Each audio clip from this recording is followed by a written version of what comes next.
Hello and welcome to iTutorus. My name is Ryan Inglis and this is Acoustic Guitar Percussion Techniques Part 2. Moving on from the first examples we did, we are now going to look at some syncopated rhythms, some triplet time signatures and more right hand techniques. In Lesson 1, we looked at the regular and very straightforward 4 to the floor or on beats 1 and 3 kick hits. Today, we're going to try out some interesting, slightly more complex possibilities to spice up our backbeat. Placing hits directly before or after the main beat is called syncopation. By using this technique, a simple rhythm will instantly sound more interesting. For the first example, I will show you an exercise using High and Dry by the band Radiohead. The rhythm throughout the verses is constant, and I have found when playing the song live, the addition of the guitar percussion adds the element that people who are familiar with the song, especially Radiohead fans, expect to hear. At around 90 BPM, here is the bass rhythm.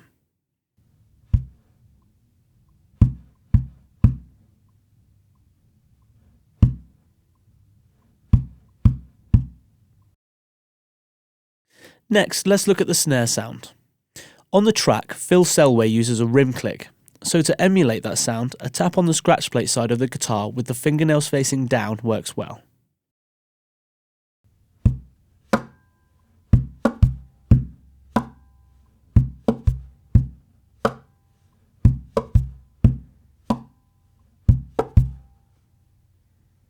Now let's try adding the following chords: F sharp minor add 11, A sus2, and E major. Flick out on the simulated first kick hit of each bar.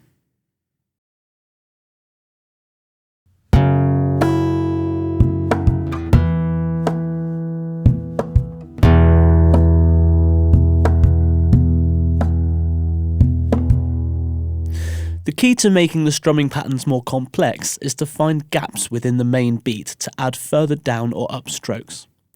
In this next example, I will show you a strumming pattern that might take a little practice to find the right coordination, but once you get it, it really fills out the sound of the piece. You can see from the tab I have pointed out the direction of each down and up flicks in between the guitar percussion.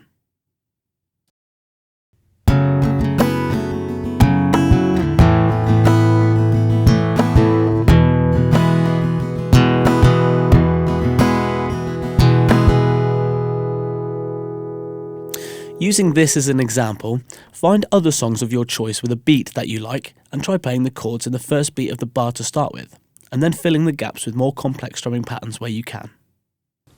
Time signatures determine the pulse of music you're performing. Most modern popular music is written in 4/4, and this is known as common time. In 4/4 time, there are 4 crotchet beats per bar, sometimes called quarter notes. This is the time signature that you will find in most dance and rock music. It's an easy rhythmic structure to nod your head to or dance and feels natural to our ears, helping us to anticipate where changes might occur. Another, but slightly less familiar time signature is 6/8, which means there are 6 eighth notes per bar. This rhythm, which is based around the magical number 3, has a bit more of a swing to it. The following example will be based on one of my own songs, Feel Any Feeling, and utilises an alternative way to achieve the snare hit at the base of the guitar. The kick hit occurs on beat 1, followed by a soft palm hit at the bottom corner of the guitar, a soft tap on the underside, another palm hit on the body, and an emphasised tap on the underside followed by one more palm hit. Here is what it looks and sounds like.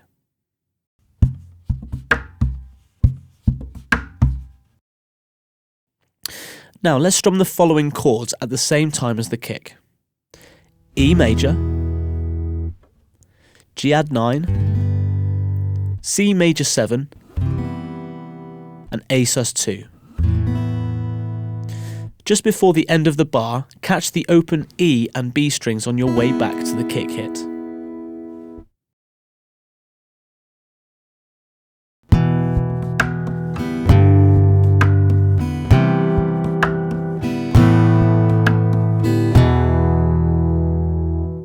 Try to come up with something of your own devising using the examples so far. Make up your own chord progression and experiment with the lower and underside of the guitar body. Here is another example to give you an idea of what is possible.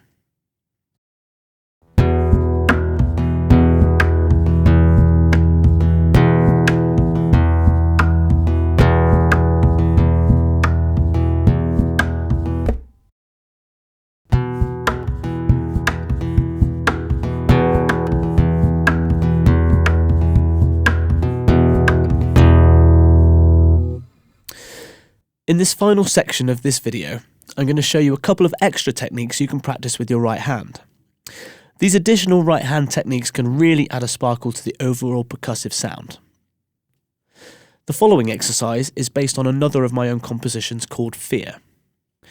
We're going to use harmonics, finger tapping and slapping in between the kick and snare sounds, and hopefully this will provide you with the basis for developing some ideas of your own.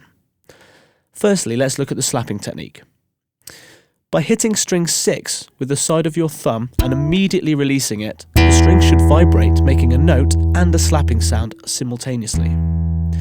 This will take a bit of practice getting the flick just right. Imagine flicking a dishcloth and hitting a target. Much in the same vein, you must pull the thumb back just at the moment of impact of the string. Keep your wrist relaxed and try a few hits in a row, like this.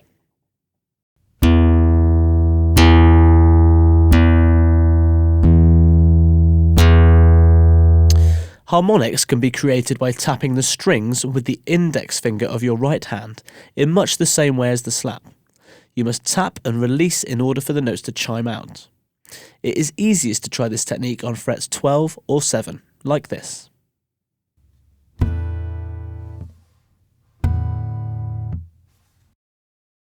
Let's put these two techniques together with a couple of hammer-ons with your left hand, like this.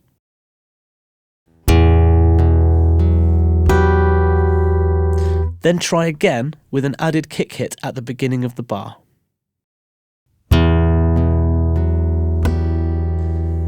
Now it's time to try the full example. Let's now repeat the hammer-on straight after the harmonic and slap string 6 again, topped off with a couple of kick hits and a snare.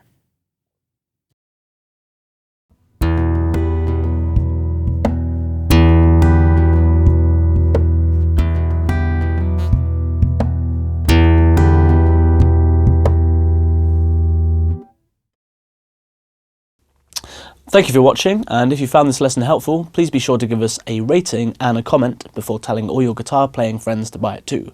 More available lessons soon.